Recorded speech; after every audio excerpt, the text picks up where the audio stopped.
All right, this is it. We're recording, and we just got on, and I cannot help but notice that Raanan has a plethora of medicine over That's his not even left all of shoulder. them. I have like another one over here. That's my Prozac, two different types of medications, and vitamin D. Oh, vitamin Dizzle. Yeah, that's good for Yeah. COVID. Yeah. And also, I'm in Tacoma. It's rainy and gloomy. So I figure I'd take it. So, because I'm not getting any sun here. Can I ask this? Do you have more pill bottles or cups in your general vicinity? Well, you I got think I have more cups. I two have beverages. Two beverages. I have a cup over. I have more cups and pills. Great. And so you take two different kinds of Prozac? Well, no. I take 20 milligram and 10 milligram. They're not. They don't have like a 30 milligram one. Oh, and is it as needed, or is it just a daily situation? Oh no, daily situation. No, that's it's an you know how SSRI things work. I forget. You can't just take it. It's not like Xanax. You take it every day. Yeah. I forget which one. I took Paxil for years. Yeah, I took that for 10 years. Yeah. Yeah. What was your orgasm situation? Because mine was ugly. Well, I honestly came early a little sometimes, and then I found out like Paxil actually causes you to not ejaculate. So I was like, man, I must really come early without Paxil. If I'm coming early on a pill that makes you not come. That's hilarious. Yeah, no, mine was like girls were like committing suicide left and right because they'd be blowing me for 30 minutes. And I'm like, I'm really sorry. It's not you. It's my dad's in the room. Yeah, I always, whenever I have sex, I blame it on medication, whether if I'm on it or not. I always just say right off the bat, like I'm on medication. And then, even if it, doesn't affect it. Just have that as an excuse. But yeah, no. So it didn't really affect me that much. But then I got off and I had like a, meltdown. So now I'm on Prozac.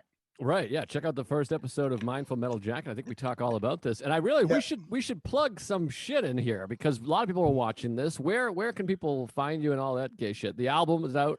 The album's out. I'm doing a solo show. It's every 3 weeks on Zoom, which has been good. So yeah, follow me on Instagram at Raanan Comedy, Raanan Comedy. And yeah, you'll have a link to my solo show in the bio and check out my album. Yeah. And you're becoming quite a villain on this program, which I love. I'm gonna take it down a notch. I got attacked so much last time. I'm very sensitive. I got attacked by a lot of people. Oh, I wasn't even sending you ones that weren't tagged. I mean, there's some that are like, you're a piece of shit. You've gone crazy. Find a guy that's never even watched a movie before. This guy's a scumbag. I mean, people were threatening your kids and shit. I think me hating Blues Brothers and not finishing it was a real.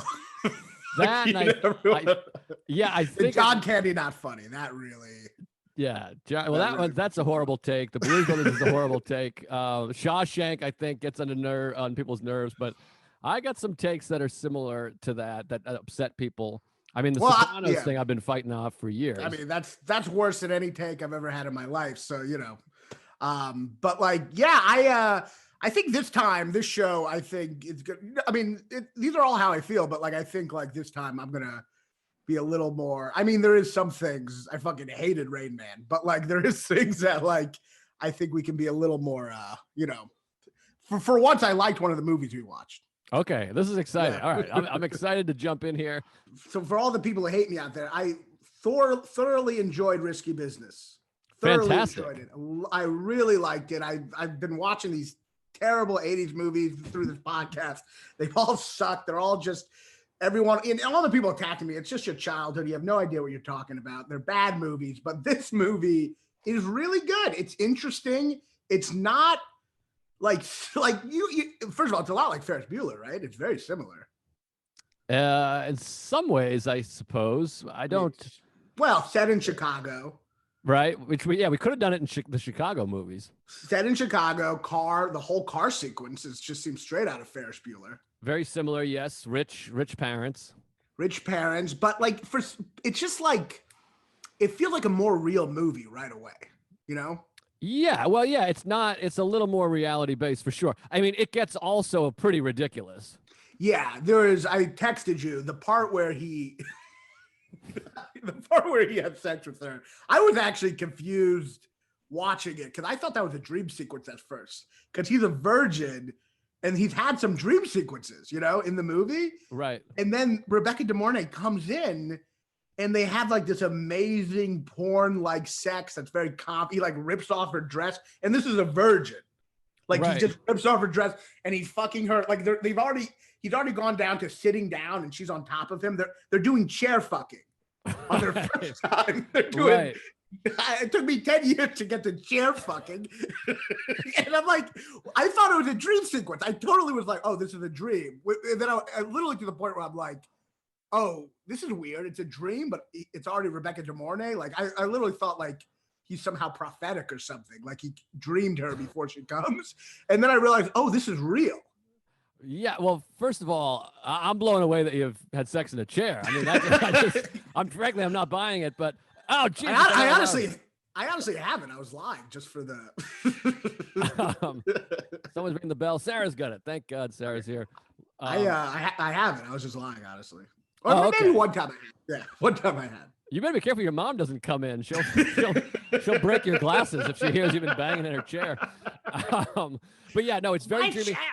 How interesting, by the way, that last episode we did Backdraft, which stars Rebecca De Mornay as a divorced wife, like housewife who's been divorced, just kind of this old, you know, beat up hag. And then we watch Risky Business. I don't know how old she's, like 30, but yeah. And Risky Business, she's like a teenage prostitute. She is young in this. I didn't realize. I thought it was going to be like, she is really young. Like I jacked off to her, but I was actually wondering what her age was, you know? Well, yeah, I didn't look that one up. I should have. But how lucky, by the way, you order a prostitute and like 17-year-old Rebecca De Mornay shows up. I mean, that's a victory. And she's cheap. She's like $300.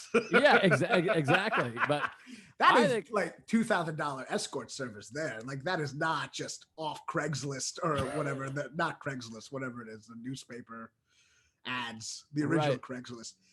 But for sure, yeah, great movie. Risky Business holds up. It's actually, I think, like a fantastic movie. But you thought that sex part's crazy, right? Yeah, it's a little silly. I mean, the silliest part of the whole movie, and it's like you could see them being like, okay, we need a promotional poster. We need a shot for the thing. Right after he has the meeting with the Princeton guy, he puts on the sunglasses and he goes, like it goes too long. I wish they shaved it.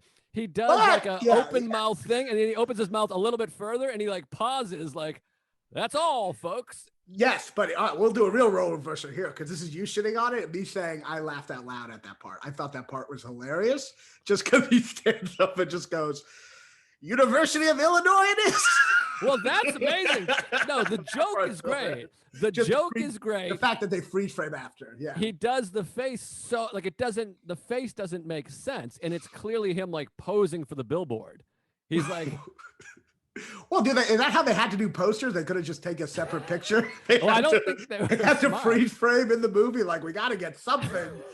And also, it's a movie, so we gotta put because it just stops. It like stops motion at that point. It's just freeze framed, like a Scorsese movie, which is a weird moment. It's really goofy. I always felt that way with in Beverly Hills Cop too, when he does like the like he does a big like smile and like I'm like, oh, and it is on the box of the movie. Like it's like they're like, let's get a shot for the movie. Perfect.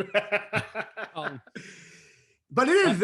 I laughed out loud like 5 or 6 times. Like there was some the first. What's his name? His friend. What's that guy's the actor's name? I forget the actor's name, but yeah, I know who you mean. The part where he goes, where Tom Cruise goes, I'm just not attracted to her, and he goes, that should never stop you. Right. There's great scenes, and then I mean the Bob Seger is so what do you call it, iconic, and that's fun, and Joey Pants is great. He's so fantastic. So great. What an underrated actor who's just been like amazing for so long, and he's young in it too. He's like young and kind of hot, and he's great. What? Well, he's like attractive. He's attractive in it, you know. Joe Pantaleone? Yeah, that you don't think so? Attractive. He's like a hotter Steve Buscemi. Well, I mean, I guess that's a weird statement to make.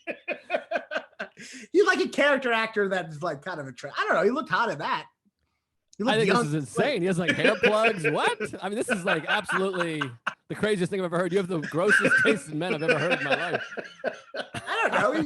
He looked kind of like, I don't know. I mean, like he had his hair and he looked like slick kind of, no?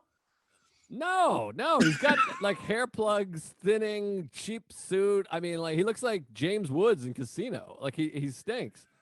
Ah, yeah. I guess compared to him in like Sopranos, he looks good. Sopranos stinks. But uh, yeah, no, it was really good. It's sexy. It's a really sexy movie. Like I'm like, I got like hard watching it. I was like, oh my God, like the part where he like rips her dress off, even though it's very unrealistic. I mean, how long did you last the first time you had sex? boy, I don't know. I mean, like I'm such a nervous Nelly, so lasting has never been a thing with me. I'm the other way around. I'm like an extra innings, 14 innings. I'm so sorry. But the that's girl great. Came a half hour ago. That's great. That's great for her. It's not great for her. No, women don't want long. That's like they a don't myth. want. They don't want long. That's a myth from the movies of like, oh, I last so long. They women want don't like 15 to 17 minutes. Yeah. By the way, isn't this funny? Like, this is something I've always thought about. In porn, the sex is really way too long. Like in porn, people have sex for like an hour and a half, and women would hate that. But in movies, people are constantly coming early. Like anytime there's like a passionate scene in like a car or something, the woman gets on top of him, and like there's like 5 pumps, and then it's over. Right. Like people are constantly coming early in movies, and no one's complaining about it. Good point. Yeah, that's interesting. I guess not in Risky Business, but in other movies. Yeah, I guess you can't have, but they don't even do sex in movies anymore. That's a thing of the past. The 80s. What do you mean? They don't have sex scenes really in movies. Not like they did in the 80s, where it's like doom doom doom doom doom, and it's like like romantic sex scenes. Yeah, full sex. I mean, now people just have sex, you imply it, but they never really show. Not never, but rarely show people actually fucking anymore in movies. That's true. And there's a lot of obligatory, like just like they slip in a boob shot just out of obligation in every 80s movie. But it is like Risky Business is very sexy movie. Like it feels like sensual and hot. Like Top Gun, the sex scene between him and her is like it's way more homoerotic. Top Gun, like the real sexual scenes are between them all, and then the scene between him and the woman is like 5 seconds. You don't see anything. You know what I mean? Because it's a very gay movie. But like Risky Business is hot. Like it's a hot movie. Yeah, no, it's hot. He's hot. It's sexy. I mean, it is also amazing how what do you call it? Clothes, wardrobe can change a person, because he looks high schooly at the beginning. He's got like cut off jean shorts that are he's got the real like my nephew's shorts. Yeah. And he's got his hair all looking goofy. And then later he's got a suit on and sunglasses. I'm like, this guy could be 40 years old. Well, you're watching him become Tom Cruise, kind of. Like it's like the origin story of Tom Cruise. Like he's just like this nerd virgin. And then by the end, he's the guy from Rain Man. He's got the sunglasses and he's like pointing at shit and becoming a pimp and like getting young guys. Like if you ever need, to get fucked, here it is. Right. It's a good movie. It's a good satire. It's like kind of, I thought it was pretty dark, actually. I thought it was a dark movie. Like it's all about capitalism and everyone's there for profit and everyone's kind of lying and ripping off each other. Yeah, it's it's the smartest movie that we're going to talk about today by a long shot. Yeah. And, yes. Sorry. And also it's very similar to The Graduate. It's almost like, yes. It's like a Graduate spinoff almost. It's very similar. It's very similar to Graduate. They do the same, the POV in The Graduate where he's exactly. in the pool. They do the POV really well in this. I thought the part where it's the POV of him in the backseat with his parents is great. Yeah. Like I love that part. Yeah, fantastic. And then him at the airport, they're just leaving him alone. I mean, it's great. It's very Graduate-y. I wish there was a movie with both the guy from Rain Man and the guy from Top Gun. I mean, I fucked up my own joke. Wait, what you said? I was going to say, I just wish there was a movie that had the guy from The Graduate and the guy from Risky Business. Oh, you mean the movie's Rain Man. They made the movie with Rain Man. It was a bad bit. I didn't know if you're talking about characters or actors. We'll cut it out. But you don't know how to edit. It's sticking in there. But so yeah, no, it was really good. And I thought it, like, the fact that Rebecca De Mornay like ripped him off at the end, and they're just kind of like going, they're just like kind of okay with it. It's like a little, it's very dark and creepy. Yeah, I thought it was. I think all the other movies we're going to talk about, because these are all 80s movies, and 80s was a very materialistic time, a time of selfishness. And I feel like this movie, it's kind of a bit of a critique on the 80s. And all the other movies we're going to talk about are just 80s. It's not a critique. It's just a manifestation. You know what I mean? Of selfishness. The 80s are so fascinating because it's a decade where so many great artists, almost all of them, kind of got a little bit shitty. everyone got shitty. Dylan is doing like synthesizer Christian music. Even Jackson Brown turned to shit. Springsteen actually made it through the 80s with some good shit. It's not as good, but it's still great. But I mean, Scorsese has some great shit in the 80s. But yeah, man, there is some real bad shit. 80s was the worst, was bad artistically for everyone overall. So like every great artist, it even hurts them in the 80s. You know? Yeah, the Stones were dog shit in the 80s. John Lennon died in the 80s. He killed himself. So yeah, there's a lot of bad shit in the 80s, but some good stuff. And Risky Business stands out as one of the best movies of the decade, I would say. You know what it is too? It's the music in the 80s was really tough because it was the beginning of that horrible synthesizer shit. And then that affected movies because like the score of every 80s movie just sucks because it's always synthesizer. You know what I mean? And it ruined so many movies. I'll tell you one movie from the 80s with a brilliant score. Maybe you've heard of it. Back to the Future. I just don't get it. I just don't get the score. No, I mean obviously John Williams is great. That's John Williams, right? Yeah. I don't think that is John Williams. I think that's who's the other one? Hans Zimmer. It might be Hans Zimmer. He did Backdraft, which is fantastic. Yeah, Zimmer's good. Zimmer's very good. Danny Elfman. I do have a theory that a lot Bob of movies, Horner. Sorry. I have a theory that a lot of movies, if you took away the John Williams music, they would be trash. And they're like, I do think people only like Star Wars. If not that they only like it because of this, but if you took away the John Williams score from Star Wars, everyone would be like, this is so stupid. Not as good. Yeah. But that is one of the great scores of all time. It's great. And it makes the shit seem like not ridiculous. But if you took it away, you'd be like, this is the dumbest movie I'm watching, you know? Back to the Future is Alan Silvestri. I almost said it, and then I was afraid of getting corrected, and now I feel like an asshole. I should have said it. I've never even heard of him. Oh, he did Forrest Gump. Hello. I thought that was Hans Zimmer. No? No, Alan Silvestri did Back to the Future Gump is and great. Forrest Gump. What's the tune for Forrest Gump? It's really good. It's like boom, boom, boom, boom, boom, boom, boom. Yeah. No. When he's like running. Yeah, that's great. It's great. Great soundtrack. All right, so we got to move on to one of my favorite bad movies. This is my favorite bad movie. Like they used to have what you called Sean Donnelly had Defend Your Movie, and I was like, I gotta do Cocktail, and he's like, it's already been done, because Cocktail is a piece of shit that I love. I mean, I adore the movie because I watched it when I was a kid. I was obsessed with it. I had a crush on Elizabeth Shue. I had a bigger crush on Tom Cruise. I like the Australian guy. But it is bad news bears. I did it. I'll be honest, people are going to hate me. I watched three movies this week, and I got through half a Cocktail. I don't understand what it is. I don't understand what is the pitch for this movie. It's just that he's a bartender. Like, I don't get. How do they pitch this movie? It's like, it's about a guy who's a bartender. And then the producer's like, all right, yeah. And he's like, no, that's it. That's the movie. He's a bartender, and we're gonna treat it like it's some kind of talent. We're gonna treat it like it's like he's like the Ray Charles of bartending. He's really good at it, and it's like a skill that he gets really. I mean, I'm not saying bartending isn't hard to do, but it's not a sport. It's not an art form. Well, hold on. Watch this. I can do this trick. I learned this trick. Is that from that's where you learned from. That was pretty good. I mean, I can't believe I got that first take. I'm going to tell everyone to fast forward to whatever this is, minute 33. I mean, I don't think, it's good, but I don't think you could like, no one would see that and be like, oh man, I got to get you for my bar. Like that guy, you two are like the first part where they start like doing it together, and then that one guy's like, I gotta get you to my bar. You gotta work for me. And then a photographer, I want you to work for me.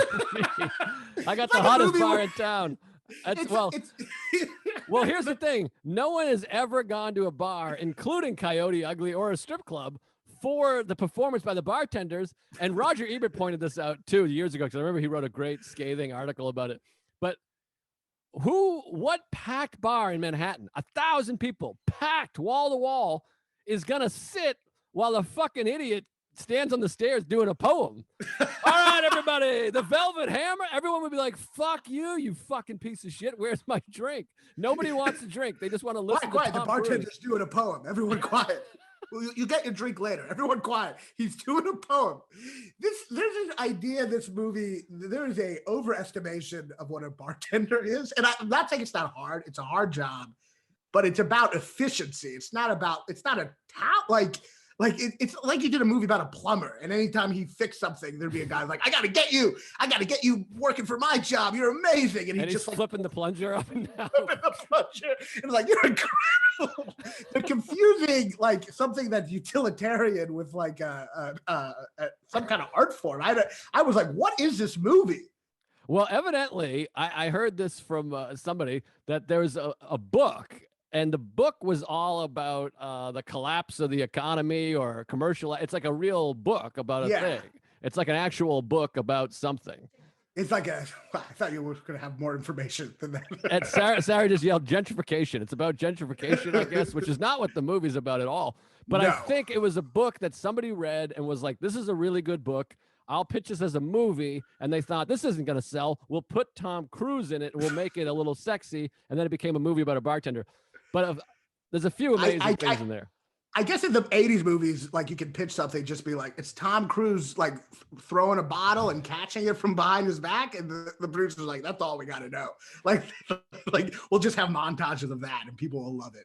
Well, and there's this whole thing about wealth, which I don't know if you made it to that part. Like he's from Queens. He lives in Queens. That bar is down the street from the Creek and the Cave. By the way. I know. I was about to say that. Like, yeah, I was like, is it bar still open? Because I saw Vernon Jackson Street. I'm like, that's Creek and the Cave. Yeah, it's still there. It's an Irish pub, and I used to drink there back in my day. But it's still there. The bar's still there. It's not like that. Well, I guess it's like they depict his uncle. He goes to see his uncle. But here's what I got to talk about with Cocktail, and I don't know if you noticed it. I've been talking about this for years. I can't get anyone to give me an answer. The most mysterious, bizarre, hilarious, what the fuck moment in the history of film is in Cocktail. The opening sequence, there's the song To Be Wild Again, and he's on the bus. He's going to the city to make $1 million. Again, very 80s theme. Mm-hmm. He's on the bus. He's holding a baby. He's next to a woman. He's holding a baby, and he points the baby out the window, and he says, you see that city, Mikey? We're going to own that city. The baby and the lady never appear again. He's holding a random baby on the bus. It must have been cut or something, but for some reason, it would be like if you watched Schindler's List and Oscar Schindler is holding a random kid at the beginning and then hands him off. I mean, that's a bad example, but I do think Cocktail and Schindler's List are similar in a lot of ways, but sure. Yeah, I mean, they're both very hard to watch. Yeah, I saw that part. I was also confused before that because he's in the car driving with a Greyhound. They have a police siren for no reason. They didn't really explain that either. They're military, so they're military guys. Does the military have police sirens and cars? They're not in the military anymore. I mean, I think they're military police or something. What does that mean? No, they're all I mean, I assume one of them maybe is a cop. I don't understand, but they don't explain that. He just has a siren on, and then he goes on the Greyhound. And yes, there clearly must be a scene where he's probably talking to them and meets them, because it goes right to him looking like he's like the father of the child. Like it goes right to him like, you see that, Mikey, one day. It like seems like a different movie for a second. Yeah, it's unbelievable to me. I can't even express myself. I'm so blown away that they watch that movie and they're like, print it, put it out. And nobody was like, wait a minute, he's holding a baby that doesn't come into play again. And well, he's talking to it. It's like one thing to like be friendly to a baby on a bus, but he goes way beyond that. He has like the baby on his lap. The woman is like off to the side, but he has like his arm around the woman. He has the baby on his lap. They're like a family. They feel like a family. And it's like a little bit of a like invasion of privacy. It feels like, it seems like they should have shown a scene where they're like maybe just saying, hey, how are you, cute baby or something, you know? And they're going to be partners. He's like, you and me, buddy. And then you just don't see him again. It's amazing. And then a couple other things. So then he fucks this old bag in Bahamas, which is so frustrating to me. I remember as a kid being like, what's happening? Like he's got like the hottest woman. Elizabeth Shue is like one of the hottest women of all time. For sure. And she's also in that movie, like unbelievably charming, sweet, fun. She's just like a sweet, fun, like smoke show of a woman. They fuck in the water, the whole thing.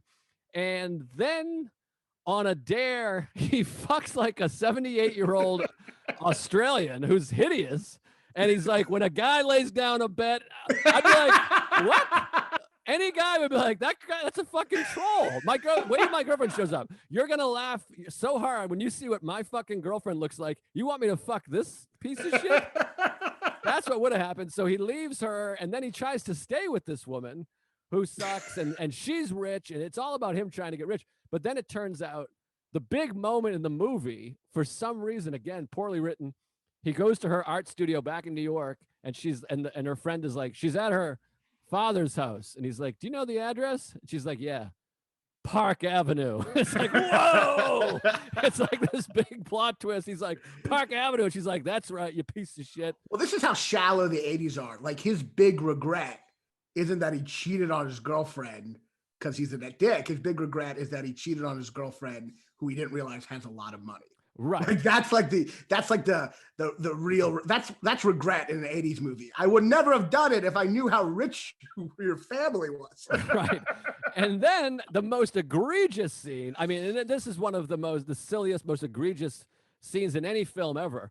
So her relationship with this guy lasts 5 days. Then he fucks a grandmother, and she sees it, and she's upset.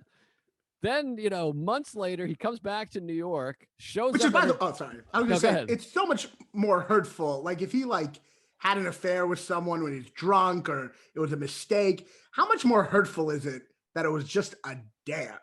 Like, just right. like imagine if you cheated on Sarah, but you're like, I mean, he double dared me. What could I do? The fact that it's a dare just shows he's like a sociopath. Yeah, and the woman I fucked was Meryl Streep. It's like, you know what I mean? Like, it's just you don't understand. He double dared me. It was a double. If it was one dare, I wouldn't have done it. But double dare, you can't say no to that. So then he shows up at her father's house and pleads, like, come on, just take me back. I got to be with you. Her father offers him money because now she's pregnant. She's been impregnated by Tom Cruise. The father's like, here's some money. Tom Cruise, who's broke and obsessed with money, somehow he's had an epiphany. He rips up the check, and he's like, that's what I think of my money. And then, in one of the most egregious plot twists ever, Elizabeth Shue leaves her father forever, just becomes estranged from her dad, which they've created no discourse where it's like, oh, my dad and I have this weird relationship. She's been staying at his house. She loves her dad, but she's like, fuck you, dad. I'm out. I'm going with this Queens bartender who cheated on me. And then it cuts to them owning a bar somehow, which, again, this is not my original point. This is all in Roger Ebert's original critique. They must have taken money from someone. Right. He had no money, and now they just bought a bar. Where did that money come from? Yeah, it's a lot for a third act or the last.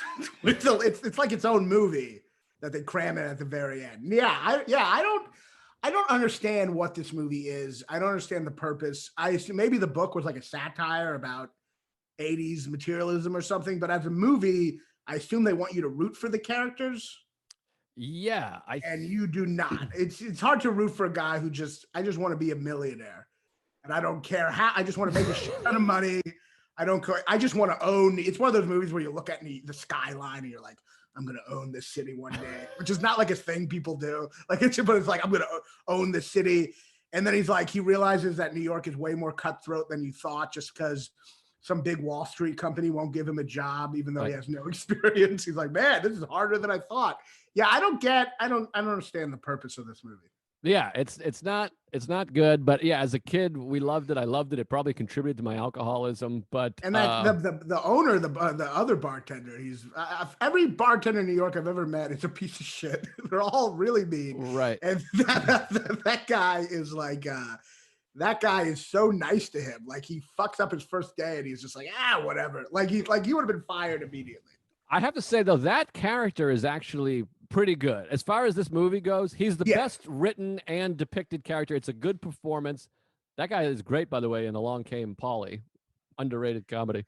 And I remember him from FX. FX the movie? Yeah, old 80s movie I used to watch. That was a movie I used to watch on loop. Oh, is that what the Weird Al one? No, it's with him and Brian Dennehy. He's like a special effects director, and he sees them. It's like, I think it's like every 80s movie he sees a murder and then he's on the run or something. Oh, I'm thinking of UHF. Yeah, no. FX is like a thriller. It's good. Actually, I don't remember. But yeah, he's good and he's fun. There's some good stuff there. The suicide note is like touching. You're like, oh, okay, wow, that's something.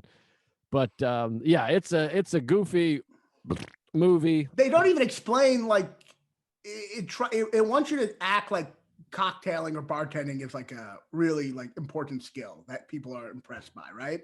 But they don't even show you any of even they don't even show you how like he's just really good at it after one scene. Like they don't even show you. And what is he good at? Is it just that he's hot? He's flipping a beer? What is the thing that he's good? Like they're going crazy when they're both like making drinks at the bar. Like everyone in the bar is like, oh my God. You know what I mean? Right. So like take a look at this. It's like it's like a genius guitar player just playing a song for the first time and everyone just being like, it's like, what are they impressed by? By the way, the bar that we speak of is TGI Fridays. They're literally at TGI Fridays. I'm not even kidding. Like they have like the red and white thing with the suspenders. They're at a Fridays. That's TGI Fridays? Yes. That place where he in the beginning goes, you're in the Upper West Side, the top saloon capital, or whatever nonsense you say. This is the top saloon capital of the world. It's going to be very hard for you to survive here. He's talking about TJ Fridays. Yes, go look at it, rewatch it. He's at Fridays. It's like hilarious. It's probably the best location they could find, and they didn't have time to change it or something. I have no idea. And it's a classic 80s movie. In 80s movies, a guy does something shitty and the woman never cares. Like he's just like, the one bartender is like, or one waitress is like, hurry up. And he's like, shut up, you fucking ugly bitch. And then later he's like, sorry for calling you that. And she's like, it's all right. I am an ugly bitch. Like, wait, you added ugly. I know the movie by heart. I haven't even seen it. It's because she's saying Kubra Libra. She's saying, by the way, he's bartending on the busiest night. She's saying Kubra Libra. He's got the book. He flips through and he says, you bitch. Why didn't you just say it was a rum and coke? He's calling a woman a bitch. It's his first day working there. And he's yelling at a waitress that she's a bitch. But they made money, baby. And that's what it's all about. Yeah. So Cocktail is awful. And I don't think it's fun. I just think it gave me a very empty feeling. But let's talk about a movie that's, can I lead the way? I feel lead bad. The way, of course. Yeah, it's our show. Well, okay. Well, let's talk about a movie that's, in my opinion, very bad. I think it's next on the list. Very bad, but very fun in its badness, which is Top Gun. Of course. I mean, you don't actually like Top Gun, right? I mean, it's just like I love Top Gun. I love it, but it's obviously got a lot of problems. It's not, it's not Dog Day Afternoon here. I mean, it's, you know what I mean? This isn't a Coen Brothers picture, but it is fun. It is so fun. Tony Scott is a great director. He's underrated. He did Enemy of the State, one of the best action movies ever. He's great. It's fun from the beginning. You just see these jet planes in this like terrible 80s song right away. It's just fun right away. Didn't he kill himself, Tony Scott? He jumped off a bridge, but he had like a brain tumor. So yes, he killed himself. I mean, yeah, he killed himself, but like he had a good reason. Right. He's Ridley Scott's brother, which I didn't realize. He's a Brit. Scott's brother. And he's great. I think he's a great director. I forget what else he did. He's done a lot of good action movies. He's very good. But first of all, watch your language. Not a bad 80s song. I mean, the Kenny Loggins, all the songs are great. The doon doon doon doon doon. Yeah, no, I'm joking. They're actually great songs. I take it back. They're very good. They're actually really good, and they're very crucial to the movie. They're like kind of like it treats. You know what it does? The movie takes actual songs and treats them like a score. Yes. Like it plays them over again. It repeats them. There's one point where, what's the song where they're fucking that song? Take My Breath Away. They play the first 5 seconds of that like 25 times at different parts. Like they treat the music like a score, which is good. It's a smart move. And yeah, the music is really good. I know the cliche is that it's gay, the movie. Yes. And I haven't seen this movie in a long time, so I didn't really remember it. It is very gay. There's a lot of gay things. I mean, yeah. So obviously, like Maverick and Goose are like lovers, but Maverick and Iceman. I mean, Iceman does when he bites at him. I mean, it's like insane. Every time him and Iceman talk, they look like they're about to kiss. Like, There's the first scene in the bar where he's just like, yeah, you like competition? He's like, yeah, I like competition. Their lips are right next to each other. And they're both clearly turned on by this rivalry. Right. And then it leads to one of the more gay things, which I didn't even realize. When he picks up Kelly McGillis, I remember he sang a song. I didn't realize he's doing it with Goose. They got like their arms wrapped around each other. They're both dressed as sailors, like doing this song. They're like, take my, they're like doing it together. He's got his arm around him. They're sailors. They're like, you lost. It's the gayest pickup line I've ever seen. And the whole gang jumps in on it. And then I love at the very end, the black guy whose name is like Shadow or Nighttime or something like that. His name is Midnight, I think. Like the black guy, it's like so on the nose. Blackie, yeah. It was originally just Edward in the screenplay. It's just Blackout or something like that. But then he goes a little after Tom Cruise has made the move and he's got the woman. That guy just goes, baby, baby. They're still doing the song. He's like, this is my part. He's like, for you. What kind of man just joins in with someone else's? Like they're all just singing to help him. Like, and they care more about the singing than like him getting. Like it's a crazy. It's like a wingman musical number. It's insane. They're like tap dancing and like it's so effective. My friends and I all did that. We used to do that when we were kids. We were obsessed with it. I still love that song because of it. And it hit a nerve. Guys all over the country were doing that song. And it became a phenomenon. I mean, I don't know how you. I mean, first of all, I don't know why. Was that a karaoke bar? I don't know why there's just a microphone. He just like grabs a mic. He's like, let's do the pickup line. He just grabs a microphone that just happens to be in there plugged in. Well, and they're all like, we got to do it. He said it. And he's like, no, don't do it. And he's like, I got to. And they're like, all right, everybody, places. He called it. Places. You're getting the choreography wrong. Let's do this again. They care way more about the number than. It'd be so funny if she just left and they just kept on. Like, let's do it again. Let's do it from the beginning. I don't think we got it right. Oh, I love the black guy. Everyone go watch it. He's like, I get down on my knees for you. they're like, dude, get out here. And then it's followed by one of my favorite things watching like movies. I love watching the shit you can't get away with Me Too shit back then. Like from this perspective, I love those scenes in movies. My favorite is Billy Madison. Have you seen, do you remember the part in Billy Madison where he goes, the kid's like, I dare you to like fall and grab the teacher's boob? Yeah. And Billy Madison's like, he's like, that's assault, brother. Do you double dare me? Like he realizes like, these are the things that wouldn't fly today, right? And my favorite is Tom Cruise she says no, leaves. He follows her into the ladies' bathroom, just goes right in and says, you've made a big mistake, which in any reality, that's him about to rape her. In any situation, he just goes into the ladies' room and goes, you've made a big mistake. But of course, it's the 80s, and she's just like, she just like is not scared at all. Yeah, he's fun. Well, he's handsome. I think that was the lesson of all these movies is like, if you're handsome and charming enough, you can just do whatever. I guess so. Yeah. Now I love that, him going to the ladies' room. Top Gun features a scene that I always wanted to make a bid. It never worked because it's too much explanation, but it's the funniest thing. And once again, if there was any kind of like reality coordinator, he would have been like, wait, what? At the graduation, they all graduate and Maverick shows up and then they get an assignment. It's a big war happening, whatever. Immediately. They hand it out and Viper says to Maverick, this is so fucking endlessly hilarious to me. He says, Maverick, you'll get your gunner, or whatever the term is. I think, let's say gunner. You'll get your gunner at, what's it called? And if you don't, give me a call. With you. Where I'm like, what is this? So there's a chance he's going to get out into the Pacific. And he's like, wait, I don't have a guy.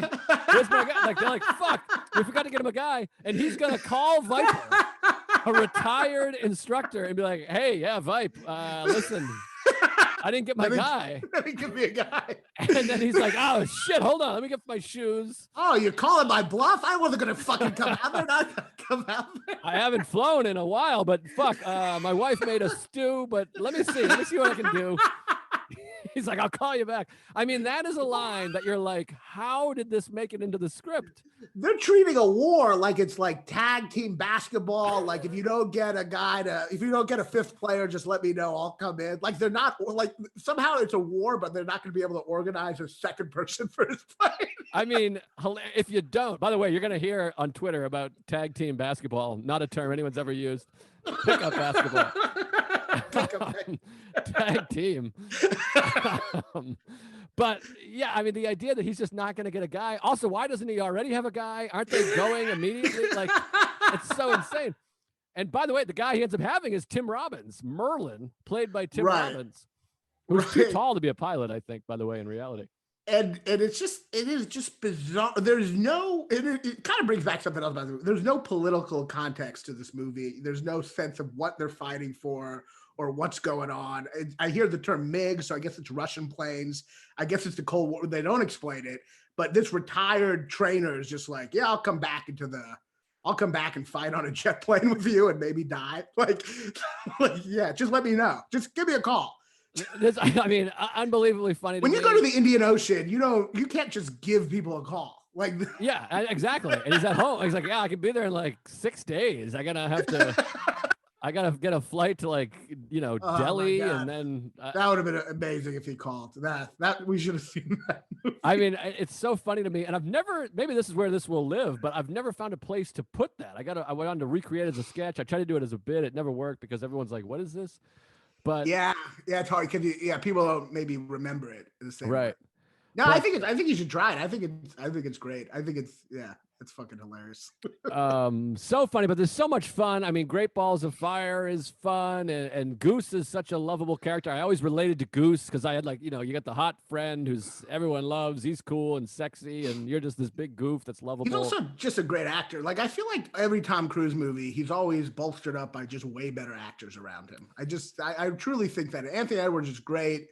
It is shitty that Tom Cruise gets to name Maverick, which is so cool, and his partner gets Goose.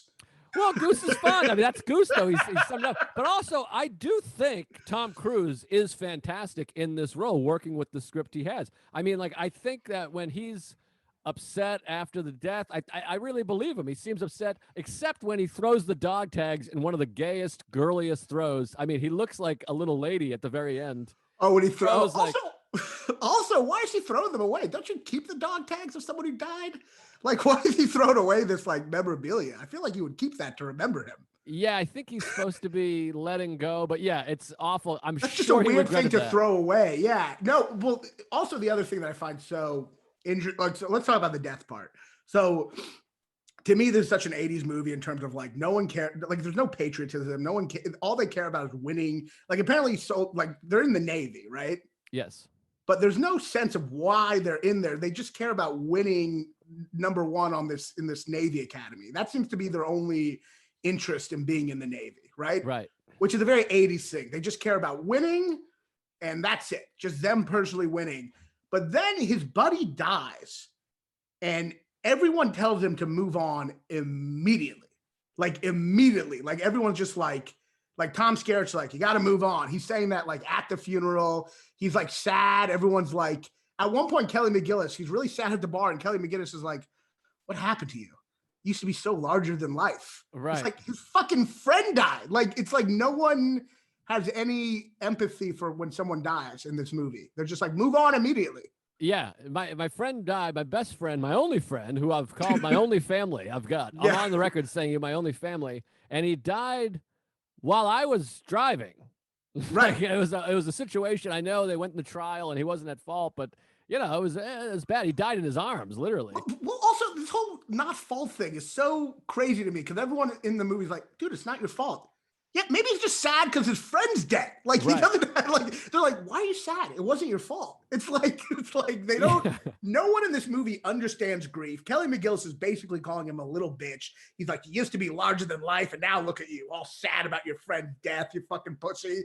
And then the main issue is he now has a confidence problem, which is not his friend died. The problem is his friend's death. It's such an 80s thing. Actual life grief is affecting him. His ability to win. Meg Ryan, by the way, we haven't even talked about. She's fantastic, and she says she says it well because she's sobbing and she says he would have flown anyways without you. He would have hated it, but he would have done it. And that's actually a nice that's like way to put it. That's a like move on, but in his spirit, you know, not like forget him. You know, it's already been 2 hours. What are you doing, moping around? Like, and yeah, no, it's insane. Yeah, I found that very like weird and callous. I also think, not to be woke, but it is interesting that like a lot of women in 80s, like Kelly McGillis, it seems like her main character flaw in this movie, which is a very sexist thing. Her main character flaw is that she's ambitious, and that seems like a character flaw. What do you mean? How so? But she's the leader. I mean, she's a woman and she's like the most, the top fucking whatever. I feel like every time she gets a promotion, Tom Cruise always says something snarky like, well, I hope you're happy. I hope this fulfilled you. Like there seems to be some snarkiness in the movie about her. Like the fact that she cares about her career suggests some coldness when really she just needs to get fucked, you know? I suppose. Yeah, I didn't. I wasn't too upset by that. But get woke with me. Get woke with me. I'm not woke, but if it ain't woke, don't fix it. But the Tarantino rant about it in whatever movie that is, where he talks about it, going back to the gay thing, is, you know, the first time they first of all, his love interest name is Charlie, which is like a man's name. Yeah, and the first time they actually kind of kissed, she's got her hair pulled up and her hat down in the elevator there. She's wearing a Val Kilmer mask while he's fucking her. It's very, very whatever. But the sex scene, when I was a kid, that shadowy tongue kiss, I mean, forget about it. That was like my first sexual experience, along with the Billy Idol video, Rock the Cradle. It kind of reminded me a little. Remember that like great? I don't know if Louis did on stage, but he had a great bit about how like you can tell American Beauty was made by like a gay person because like when Kevin Spacey sees her, he doesn't imagine fucking her. He just imagines her in rose petals, you know, right, it's like a gay person trying to imagine like, you know, but like this felt similar where when they have sex, it's more romantic than sexual. Like you don't see anything, which is also strange because it's an 80s movie. I assumed she was going to be naked. I thought that was like in contract in 80s movies, but you see way more shirtless men in this movie than you see anything else, you know? Yeah, and while they're shirtless, they're flexing and they're playing with the boys, which in the song, it says it's just a girls' game the boys play too. I mean, ultra gay movie, but also, by the way, Tom Cruise playing volleyball at a high level in jeans. He's just wearing like tight blue jeans. I think he's 5'4", and they're just dominating the volleyball scene. Him and Goose, who looks like a fucking librarian. I gotta say, this movie really needed a punch-up guy, a guy to write jokes, because the group is always insulting each other, right? Mm-hmm. But there's no actual insults. Like literally for an insult, Tom Cruise is just like ice. Man, like he thinks just emphasizing his name is like an insult. No one is ever saying anything. They're just like, hey, yeah, I'm crazy. Like they don't know how to like insult each other. Well, they have the one, he says the statue for the ladies is in the ladies' room or whatever the fuck. That's the height of wit in that movie.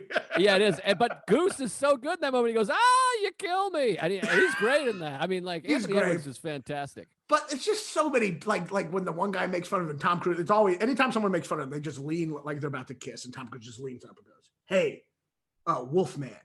And there's like the longest pause because you think something really witty is about to be said. And then he goes, you smell. Like it was just such a long buildup for something not witty. It's Slider, you stink. Slider, you stink. Is there a Wolfman? There's a Wolfman, yeah. Wolfman. He looks like a Wolfman. He's got spiky hair. Wolfman's the one that calls and says Maverick just quit. Did you? Oh yeah, which is also a weird part that they just use him for that plot point. Did you rewatch recently or? No, I've seen that movie probably 100 times. I mean, like I've seen it the most. In fact, now when I see on TV, there's a show called Top Gear, and I'm like, hey, fuck. But also, don't forget the guy flying rubber dog shit out of Hong Kong, the guy from Back to the Future and Love and Death. That yes. actor. Oh great. Yes, yeah, the principal from Back to the Future. Yeah, he's good. Well, that's a classic 80s. Everything works out right away. In the first scene with him, he's yelling at him. And you think Tom Cruise is in trouble. And he's just like, you keep on thinking you can do that. Yeah, yeah. And then he's like, and now you're about to get everything you want. Yeah. And then like, you can get it into Top Gun. It's like, why is he yelling? He's just telling him like great news. It's just like another like. That's his personality. James Tolkien is his name, and he's still alive. He's 89. He was born in 1931. That's so funny. I actually wondered if he was still alive while watching it, because I'm that's an older movie. I'm wondering like who's dead in that. Huh? Yeah. Yeah. He plays Napoleon in Love and Death, one of our favorite movies. One of the greatest comedies of all time. He's really good. But I think like I do think it is. All these Tom Cruise movies are very iconic, which is like they're all like except for Cocktail. But every other movie we're going to talk about has like a famous scene, and I do think this is like the ultimate. Like all the 70s movies are about like individuality and like they're kind of anti-military, and this is such a classic 80s movie where, I mean, he's a maverick, but obviously if he was a real maverick, he wouldn't be in the Navy.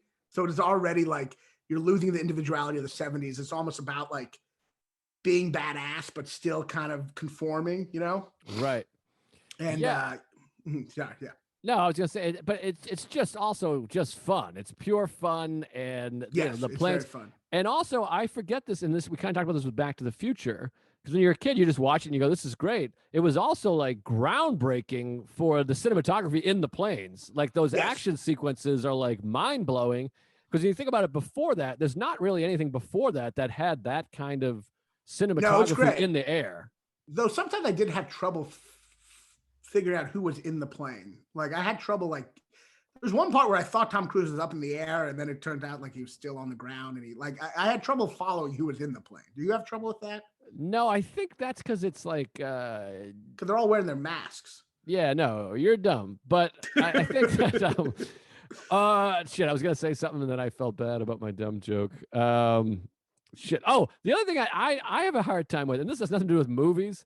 I have a hard time visualizing what a dog fight looks like. Like, are they traveling? Like, is one plane just going somewhere and the other one's like behind it? Or are they just going in like loopy loops around one area? Like, how big of an area? In the movie, it feels like they're not really going anywhere. In the movie, it seems like he's going upside down like 20 feet from the boat. And he's just like, whoa. It pictures like two mosquitoes like, whoa, in one area. Because if they're just going somewhere, they'd be all the way around the world. I mean, that's actually confusing. I know I sound stupid, but what's the distance covered there?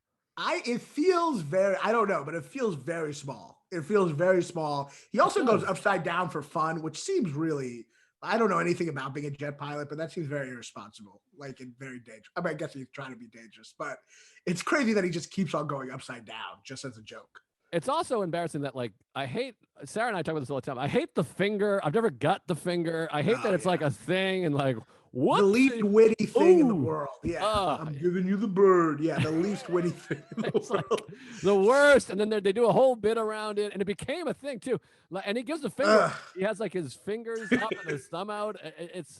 Do they do that? Do they even do that? The worst, and I still see this. I don't see people give too much. I still see people do the pretending you're scratching your ear. Yeah, that's big. It's the lamest shit in the fucking world. Do they do that in the movie, or is that just... No, they don't do it in the movie. I think someone did that to me recently, and I was like, what are you doing? Like he does the pretend to cough bullshit, which I think like originated there, maybe. Oh, the pretend to cough. Yeah, here's the thing about insults.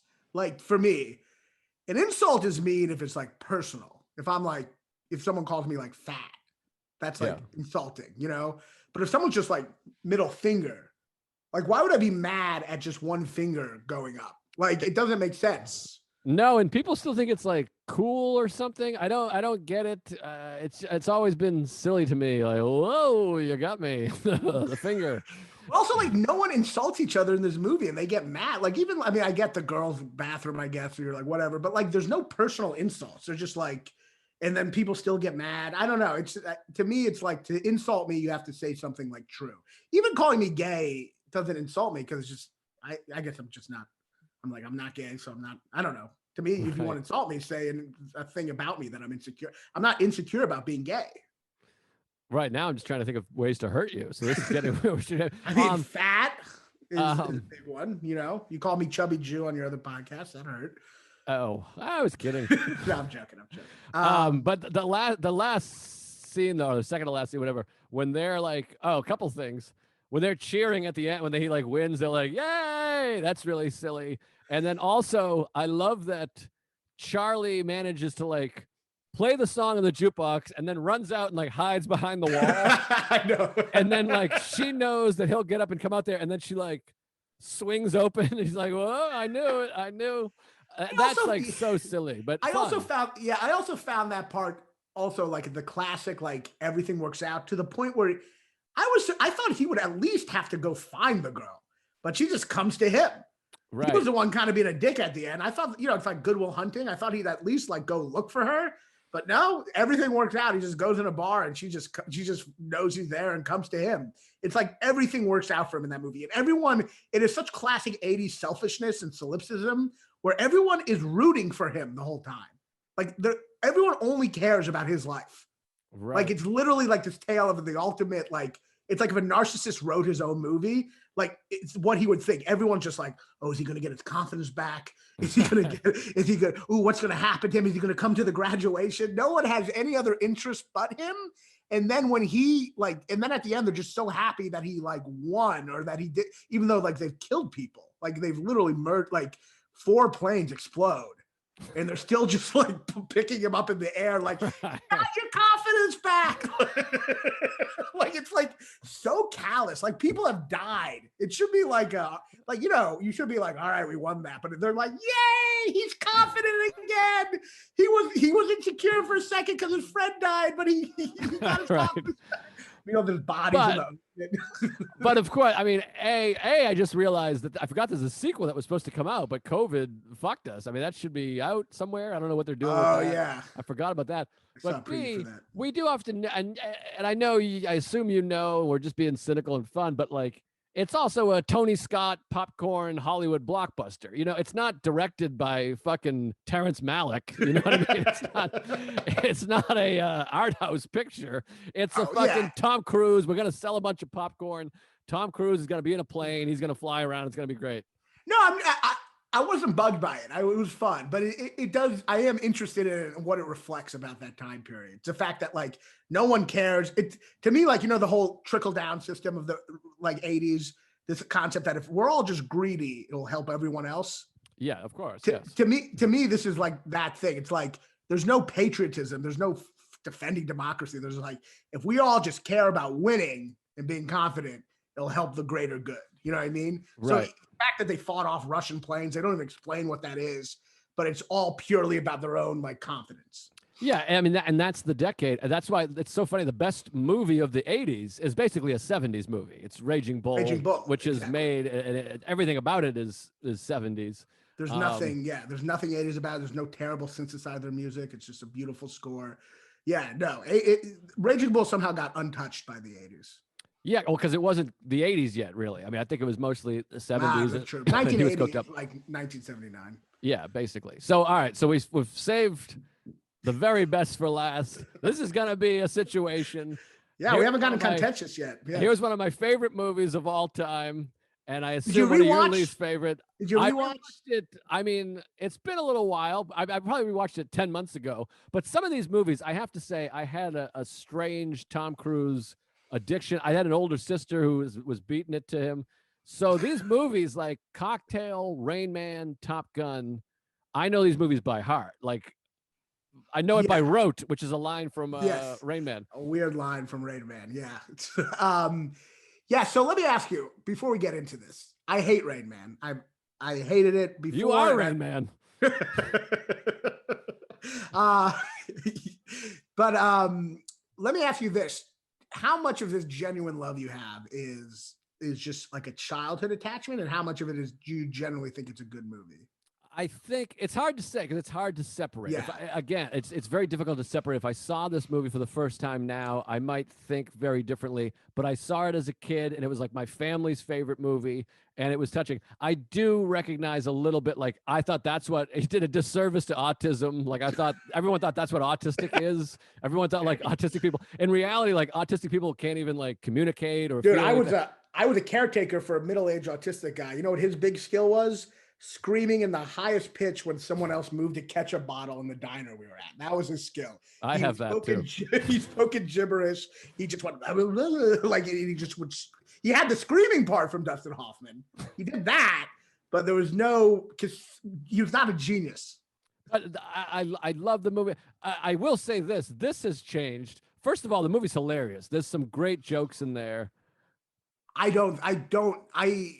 Okay, let me, okay, so I saw the movie. Oh, sorry, I didn't mean to interrupt. No, you go. Okay, I saw the movie a while back, like maybe a couple years ago. And my first thought was like, Tom Cruise is such an asshole in this that I don't even think he deserves.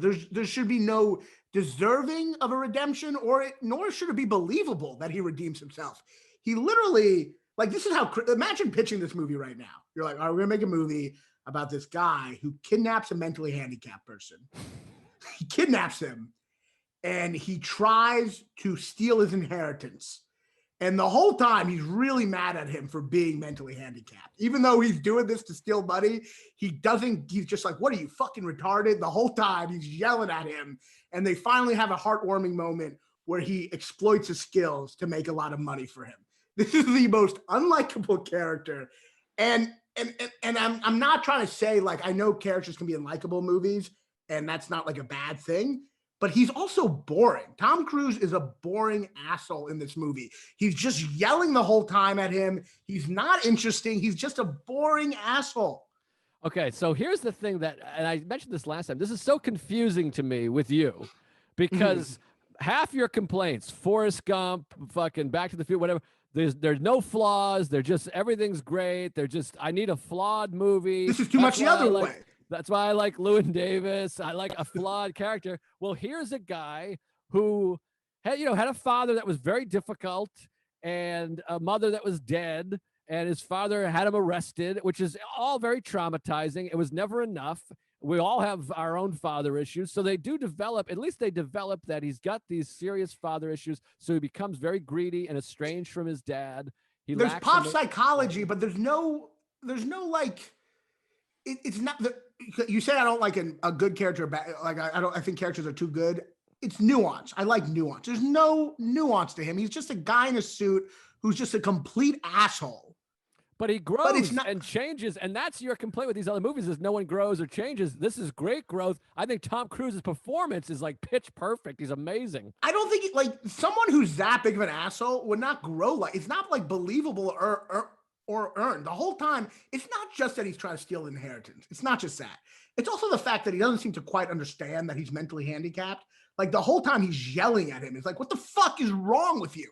You understand like how much of a piece of shit that is to like kidnap a mentally handicapped person, try to steal his money, and on top of that, be angry that this mentally handicapped person has issues. I don't think someone could like just change after one night in a hotel from that.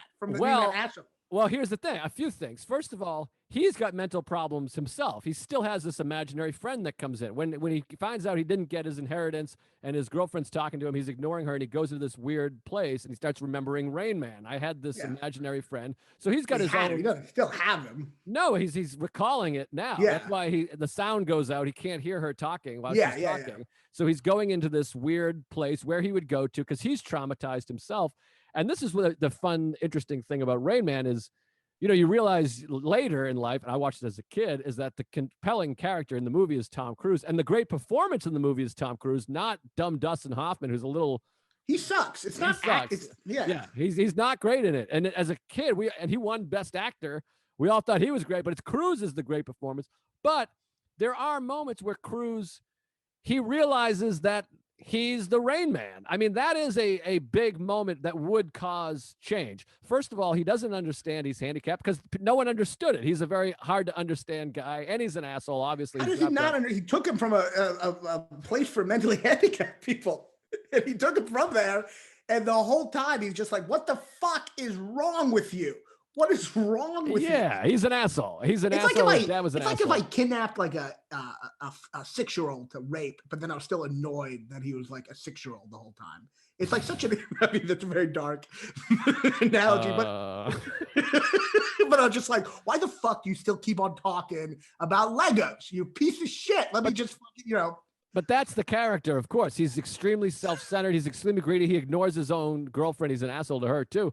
But that moment where he realizes you're Rain Man, and that was my imaginary friend. So that's where the change comes. So my point is just you're saying no one could change like that. Where I'm saying is Rain Man was the one love in his life. He had this friend that really helped him as a kid, and he's been estranged from the father and from Rain Man, and he realizes, oh, I'm with Rain Man right now, and that's where the change comes. I guess what I'm saying is, if you're at a point where you're not only kidnapping a mentally handicapped person, but like insulting him the whole time and trying to just steal his money, I don't think a moment like that can make you. I think you're too far gone. I think you're too far gone, especially for like just after one night, even though he realizes that it's too far gone. And I really think he's a boring asshole. It's a cartoon of an asshole. He's not witty as an asshole. He's just yelling and mean. No, he's witty. He's very funny. And the believability, something else which I see in movies is there's no reason why that woman would be with him. She's like a really nice, caring person. It makes no sense that she's with just a cartoonish piece of shit. And she's okay. And she's like, why do you have to be so angry? Like, they don't, it's one thing if they would explain why maybe she's attracted to assholes, but it makes no sense that such a good person would be like dating such a cartoonish piece of shit. You sound so comically naive here. I know so many good, sweet women that are with horrible assholes, and that's the nature of abusive relationships, by the way, is you keep coming back because of whatever you feel of you. Of course, but they don't explore that on any level. They don't, you can show that in a movie. You can show maybe him being an asshole, but being nice to her, which is what happens a lot. And they don't realize how much of they're an asshole or something abusive. They don't explore that at all, to the point where you're like, she's just like, she looks comically naive because she's just like, because he's an asshole to her. He's like mean to everyone. That's the other thing. I think when you watch a movie where someone's mean to everyone, it becomes one note and it becomes like a boring thing. He's just always the same note. He's just like a cartoonish asshole. I found it like just unappealing to watch him. Like, it was just boring to me. See, it's so interesting. I find it so appealing. I think he's so funny. The cigarettes, the plane argument is fun and fascinating when he's smacking the bag, and he finally decides to get off the car, get off the thing, and they sound similar. And there's a lot of great stuff in there to me. Squeezed and pulled and hurt my neck is so funny. He rips the notebook is great. The fart scene is great. And the whole Vegas situation. Yeah, I mean, I was a kid at that. Yeah, that's a childhood thing. All he does is, there's not like he just farts, and Tom Cruise is like, what the fuck? And he's like, how can you stand that? I think this is Cruise's best role, his best performance. You think that's his best role? Over Magnolia or Collateral? I mean, Magnolia, he's pretty amazing. Collateral's fun. Collateral's got some flaws, by the way. I love Collateral. I love it too, but man, the last half hour of that's like a little silly. He's got the white hair, the jazz thing's a little much, but that's call for another day. I think he's fantastic in it, and I think there's a lot of really sweet women that are with horrible guys, especially in the 80s, especially when it was like, now it's a little more like we got to get out of these relationships, which only happened in the last fucking 4 years. But it demands to be explored. They don't explore that. They don't say why. There are reasons people are in an abusive relationship. I'm not saying an asshole can't be with a nice person. Of course that can happen, but it's not explored in the movie. She's just really nice, and she sees him being a cartoonish villain, a cartoonish piece of shit, and she doesn't do it. It's just, Also, I forgot how long it takes for him to like realize the whole casino shit, or how long he proves that he's a genius so much in the movie before Tom Cruise like starts to pay attention to it. He's like splitting the atom at the table, and Tom Cruise is like, shut up, you retard, or something. Right. And then well, that's part of the fun of it. And that's a great moment though, where he's doing the jukebox and he's slipping it and sliding it, and then he hits the car and fucking reverses. I mean, that whole sequence is really well made. Barry Levinson, great director. And I love Barry Levinson. I love Diner. Diner's was one of my favorites. Diner's a great movie. So and good. Diner was nuance. It was all nuance. In fact, I believe there's a scene where they even talk about the word nuance, right?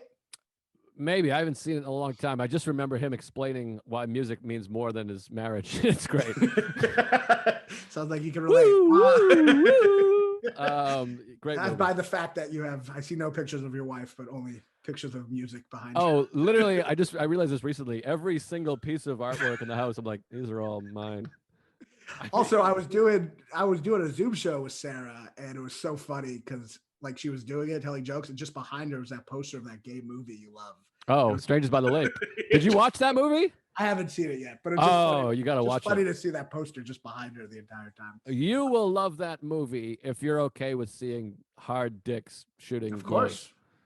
I mean, that's in porn. Yeah, that's a good point. I mean, this is two men, I guess. A gay porn is what I meant. It's like watching two porn videos and just cutting out the vagina. Yeah, cutting out the vagina. I might do that after this Raanan take. He's such an asshole. And then it goes from him being way too much of an asshole in a non-interesting way to then going to just such sentimentality. Such fucking just cheese between the two of them. Don't you like that? Like to have a brother. But don't you like that he loses? He loses in the end. He can't have Rain Man, and it's that part is great. If it ended with he wins and Rain Man lives at his house now, that would have been absurd. And that's another great moment. This movie, you have to say, you don't have to say, but I think is at least well written in that, like, he takes him to his house. He's like, okay, now I want to live with Rain Man. And of course, Rain Man sets the house on fire and Tom Cruise doesn't know how to deal with it. And he has this moment of like, what am I talking? I can't do this. And they're like, yeah, you can't do this. And so he parts ways and he'll go back to his life in some ways and learn lesson. But also, and maybe this is speaking to the alcoholic and recovery here, but there's a lot of people that do a lot of fucking horrendous shit and then they recover and they get better. So I see it's not just that he's horrendous. There's no he's just it's just a cartoonish asshole the whole time. It didn't seem believable that he would turn because I just don't, I think you're underestimating how much of a piece of shit he is. I like him even when he's yelling at him. Who doesn't want to yell at a retard? What are you kidding? What level of sociopathology does it take to like just kidnap a mentally handicapped person, just yell at him the entire time, like just constantly, and to a point where it gets annoying. Like he doesn't get it. He doesn't get that Dustin Hoffman has it's like he just constantly is like, what are you doing? Why are you doing this? It's like eventually he gets over it though. He does realize it, and I think he realizes after like 2 weeks that the person he took from the mentally handicapped academy or whatever is mentally handicapped, and he's been wronged in his mind. I mean, he's furious by this. He thought he was going to get this money, he didn't, and he's furious that he didn't get this money from this father he didn't talk to his whole life. Like he feels so outraged that the father he refused to write to or ever communicate to didn't give him money. And then he's stealing this guy. I don't know. He's just such an asshole. Maybe it's like an 80s thing, but I think like it comes off too harsh now. I think these are the flaws you've been looking for in all these other movies. It's too much the other way. It's overcorrected. It's too cartoony. Like I like a flawed person who I can like relate to. I identify. I'm just like, what is this guy? He's just such a he's just a bad person through and through. And then it just gets so corny and sentimental. Oh, it's so beautiful at the end when they touch heads and he spells Charlie. Oh, it's lovely. And also, by the way, this is not like, I don't know.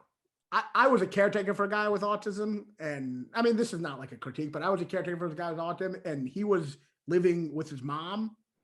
And if that guy could live with his mom, then Tom Cruise could totally take care of Rain Man, by the way. That's not a critique. I'm just saying, I feel like that guy was not functioning at all. Well, Rain Man is not functioning very well either. Yes, he is. Compared to autistic people, he's functioning very well. But he doesn't know how to make his own meal. He doesn't know how to make his own meal, but he's like very aware. Like a lot of autistic people, it's like, I mean, they're all different types. It's a spectrum, but like the guy I was with, he like literally like, you couldn't even understand. You'd be like, that's how he talked. He talked like Billy Madison a little, like that thing. He'd be like, only his mom could understand him. He'd be like, and his mom would be like, okay, we can go there, but it'd be like complete gibberish to everyone else. So actually, he's pretty with it, you know? Okay.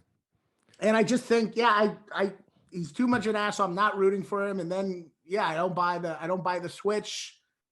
And I just think it's kind of corny at the end. They're just kind of using this autistic person to show him have growth. And I don't know. I guess I found that like pretty cheesy. Well, I thought it was beautiful and inspiring and hilarious. And I stand by it. And I got it. I'll tell you who else thought it was good. The Academy of Motion Pictures. Yeah, but they make wrong choices all the fucking time. They also thought Dances with Wolves was better than Goodfellas, and they thought Ordinary People was better than Raging Bull. And Fargo was better than English Patient was better than Fargo, which is insane. Like I don't even remember. Yeah. And How Green Was My Valley is better than Citizen Kane. In fact, they pretty much almost always. I feel like whenever they made a right choice. No, Godfather, Godfather 2, Cuckoo's Nest, those are all nailed it. But they didn't give Pacino for Godfather 2, which is insane. And the Academy fucks up a lot, and the Academy also they didn't give Mr. River Best Picture. And but they got it right with Roma. I feel like they got Roma Best Picture, which was correct. What else? There's some good. Silence of the Lambs they nailed. I mean, they got all 5 Silence of the Lambs. Yeah. What else was out that year though? Good question, but No Country for Old Men. No Country for Old Men. They got that one. Yeah, well, they've gotten some right, but they've made some terrible mistakes. One year. This is insane to me. One year. Have you seen The Pianist? Yeah. One of the best. I think the best Holocaust movie. One of the best movies ever. That movie somehow got Best Director, Best Screenplay, Best Actor, and then somehow Best Picture went to Chicago. Like they said this movie every aspect, but still somehow this other movie was a better picture. Well, the Academy does that sometimes. They want to push their movie, the big movie. They want to have like the right choice. Yeah. They do a lot of stuff like that. Obviously, there's Moonlight, and they're pushed by. They love Braveheart won Best Picture. They love anything kind of epic, big biopics. Best Actor goes to whoever's in a biopic. It just always. Oh, yeah. They love the biopics. Yeah, which is silly. My least favorite genre. But so that I guess but this is less contentious than usual, right? We agreed on most of them. Yeah, I think so. Yeah, we got to wrap up. We've been going for longer than a Tom Cruise movie, but I think Tom Cruise 80s is so much fun. I think Risky Business is a genuinely very good movie. Rain Man, I understand some of the critiques, but I think there's great direction. I think the script is good. I think Dustin Hoffman's a little annoying, a little silly, but I think Tom Cruise is phenomenal, just fantastic in it. I think there's good jokes. Cocktail is such a piece of shit, but it's fun to me.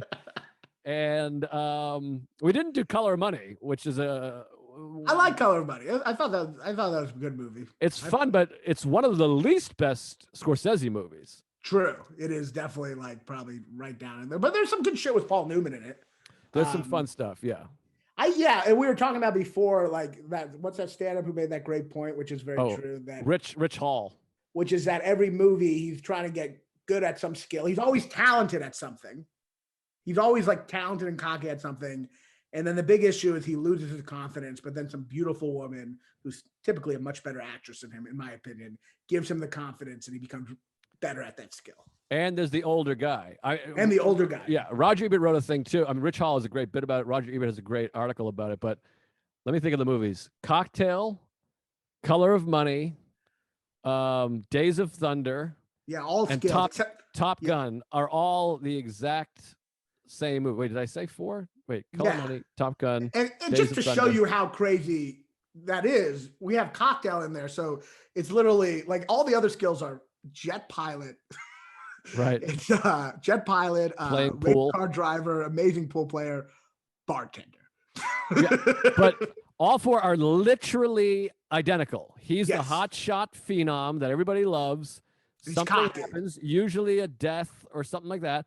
He loses all his confidence, has a sexual interest, and then an older veteran, Robert Duvall, Paul Newman, Tom Skerritt, and Cocktail, whoever that Australian guy is. They all kind of show him the way, and then he ends up getting the girl in the end and winning in the end. All 4 movies, literally, absolutely identical plots.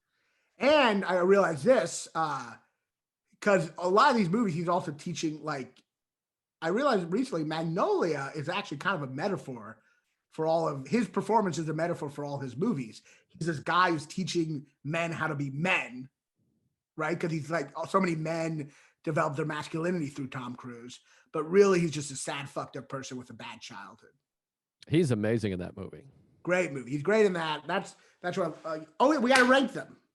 Oh yeah, good idea. Good point. All right. Are we guessing the other ones? The other persons? I mean, I could guess yours. Very. By the way, I was posting. I saw a clip of us guessing each other. It feels like we're on a date It is very. But yeah, yours. I could guess yours right. Out of the movies we talked about. Yeah.